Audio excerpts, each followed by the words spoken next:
Hello everyone, नमस्ते अनि स्वागत छ हजुरहरूलाई हिमालय किचनमा। आज म हजुरहरूको लागि लिएर आएको छु भेजिटेबल प्यान पिज्जाको रेसिपी।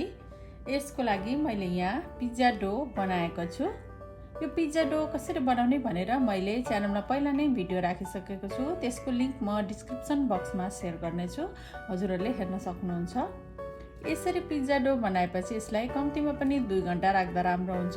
हुन त कहिलेकाहीँ हामीसँग टाइम छैन भने हामीले 1 घण्टा राखेर पनि बनाउन सक्छौं, तर पनि सकेसम्म 2 घण्टा राख्दा राम्रो हुन्छ। र म चाहिँ आज यसलाई झन्डै 3 घण्टा जति राखेर बनाउन लाग्दैछु। र अब म यसलाई 3 घण्टाको लागि यतिकै छोपेर राख्छु। पिज्जा डो हाम्रो रेडी भइरहेछ र मैले यहाँ लिएको छु 5 वटा जति मसरुमलाई यसरी काटेर, त्यसैगरी आधा हरियो क्याप्सिकम र आधा रातो क्याप्सिकम। अब यो भेजीहरूलाई चाहिँ म प्यानमा राखेर मैले 1 चम्चा जति तेललाई चाहिँ यहाँ प्यानमा तताइसकेको छु र अब प्यानमा राखेर केही बेर फ्राई गर्छु। म यसमा मैले राखेँ थोरै नुन, भेजीहरूलाई धेरै बेर पकाउनु चाहिँ होइन, यस्तै 2-3 मिनट जति यसलाई हल्का यसमा फ्राई गर्नुपर्छ। आफूलाई त्यतिकै राख्न मन हुँदा चाहिँ त्यतिकै राख्दा पनि हुन्छ। यसरी हल्का फ्राई गरेर राख्यो भने अलिकति हल्का मिठो टेस्ट आउँछ।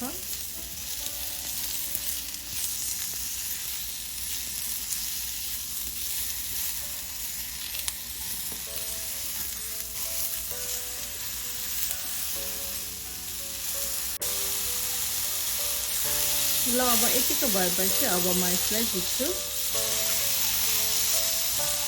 यसलाई राखेको 3 घण्टा भएपछि हाम्रो पिज्जा डो रेडी भएको छ। अब यसलाई म झिक्दैछु। अब मैले यहाँ थोरै पिठोलाई यसरी छरेँ। यसरी छरेर यसलाई एकछिन म यसरी फेरि राम्ररी यसलाई मुस्छु।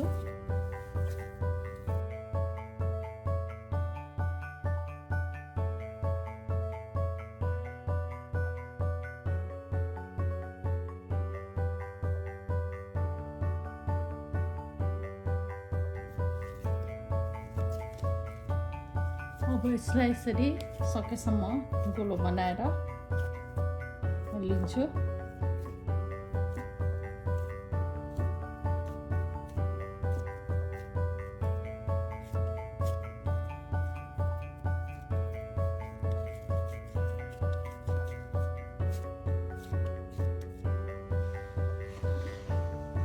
मैले यहाँ प्यानमा 1 ठुलो चम्चा तेललाई राखेको छु र यो तेललाई चाहिँ म सबैतिर यसरी लगाइदिन्छु।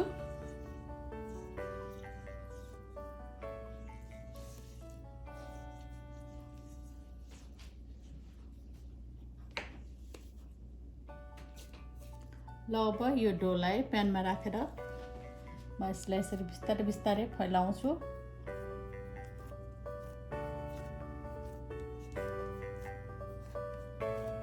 हुन त हामीले यसलाई बेलेर बनाउँदा पनि हुन्छ हुन त, तर पनि सकेसम्म हातले बनाउँदा नै राम्रो हुन्छ। पिज्जा बेसलाई अलिकति टाइम दिएर यसलाई यसरी फैलाउनु पर्छ।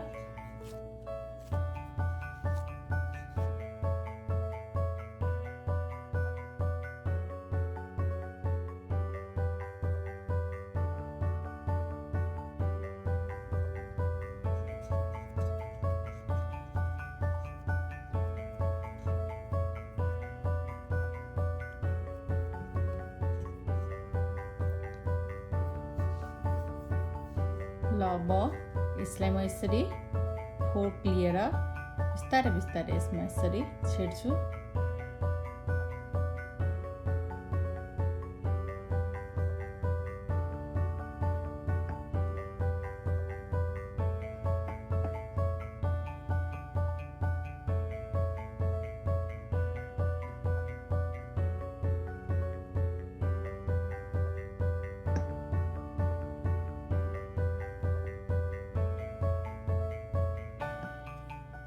ल अब यति गरेपछि अब हामी लागौँ स्टोभतिर यसलाई पकाउन।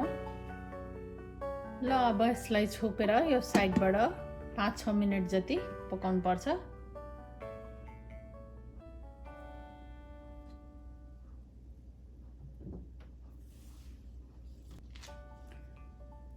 ल अब म यो बेसलाई अब अर्को साइडमा फर्काउँदैछु बिस्तारै।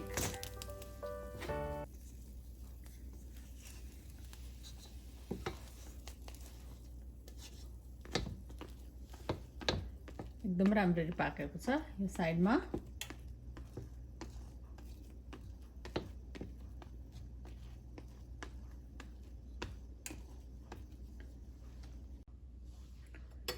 अब यसरी फर्काएपछि यसमा म राख्छु पिज्जा सस।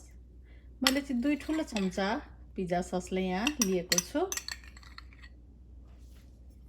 यसलाई सबैतिर यसरी लगाइदिउँ।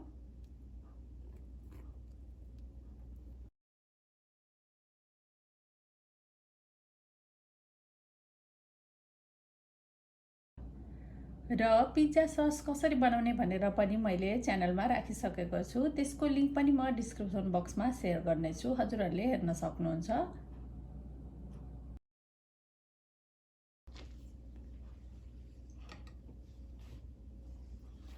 अब मैले यसमा राखेँ मोज्जारेला चीज।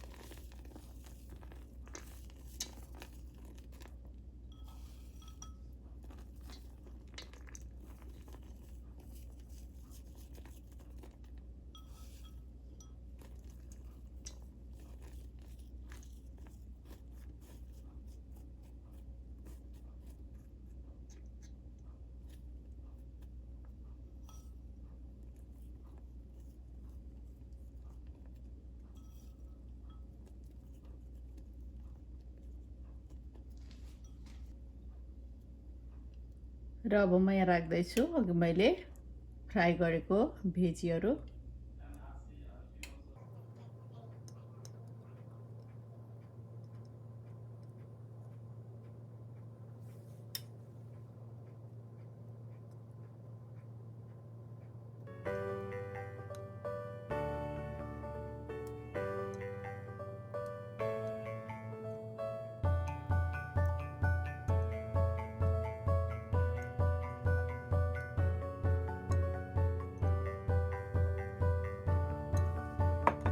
त्यसैगरी मैले यहाँ टमाटर पनि लिएको छु यसरी काटेर। यो भेजीहरू चाहिँ आफूलाई कुन राख्न मन पर्छ त्यही राख्दा हुन्छ।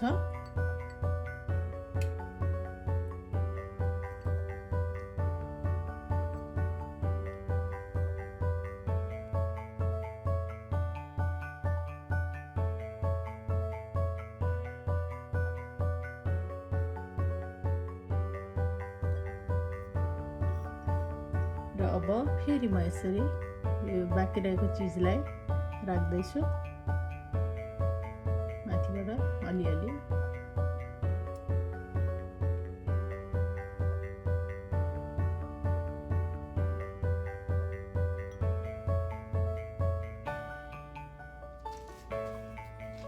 र थोरै ओरिगानो पनि मैले माथिबाट राखेँ। यसमा चिली फ्लेक्सहरू पनि हजुरहरूले राख्न सक्नुहुन्छ आफ्नो इच्छाले। र मैले सानो चम्चाको आधा चम्चा जति पानीलाई यसरी छेउमा राखेँ। यसो हुँदा हामीलाई चिज मेल्ट हुन हेल्प हुन्छ। अब यसलाई छोपेर चिज राम्ररी मेल्ट हुने बेलासम्म पकाउनु पर्छ। हिट चाहिँ मिडियम टु लो हुनुपर्छ। ल अब प्यान पिज्जा चाहिँ यसरी बनेर रेडी भएको छ। यो एकदमै राम्ररी पाकेको छ। चिज पनि एकदम राम्रोसँग मेल्ट भएको छ। यसको क्रस्ट पनि भित्रदेखि राम्ररी पाकेको छ।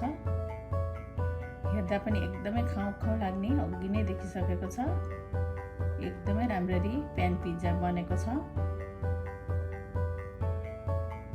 यसको पछाडिपट्टि पनि त्यति नै राम्ररी पाकेको छ। म हजुरहरूलाई देखाउँदैछु। एकदम क्रिस्पी भएर पाकेको छ पछाडि पनि। हजुरहरू पनि यसै गरी प्यान पिज्जा बनाएर सजिलैसँग घरमा खान सक्नुहुन्छ।